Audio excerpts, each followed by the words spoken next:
Museveni nataka kukuonya. Kwa nini je mwenyewe mnakuwa na Ruto, unaita Ruto kwako huko nini Uganda? Mkiongea maneno zenyu za uongo hiyo ya upuzi, Museveni anakudanganya.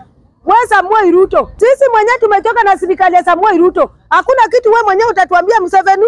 Mkiongea na Ruto unamwambia tia watu wewe ndio unabembeleza. Unabembeleza nini? Sisi si watu wa Uganda. Wacha nikwambia akili yetu iwezi kufikiria na watu wa Uganda. Tena akili yetu iwezi kuwa kama watu wako huko mwenye wamekaa Uganda mwenye sija akili yao iko aje. Mtu amekaa kwa kiti na kama sisi bado ni wadogo hata tutazaliwa. Mpaka saa hii Ruto mwenyewe saa hii yeye ndio wameshaweka siji vitu zingine hapa but inatolewa kwa wanaenda kwa governor. Nini hiyo nini? Hiyo basari hiyo. Hakuna kitu Ruto atatuambia ati anatengeneza. Kutengeneza manaiba wana Kenya. Nyinyi wana Kenya nyinyi muone. Sisi tutadanganywa mpaka siku gani?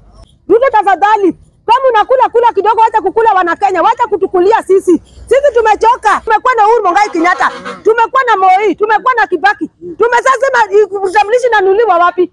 Tafadhali rudi, toka kwa kiongozi. Kama kiongozi imekushinda, toka kwa kiongozi, enda. Go to there. Tumechoka na wewe. Hakuna mtu mwenyewe alikuchagua hapo. Wewe mwenyewe ndio ulipia Raila kura. Hakuna mtu alikuchagua hapo. Wewe mwenyewe hakuna mtu alikuchagua hapo. Sisi tunaongea. Hii jumbe ikufikie.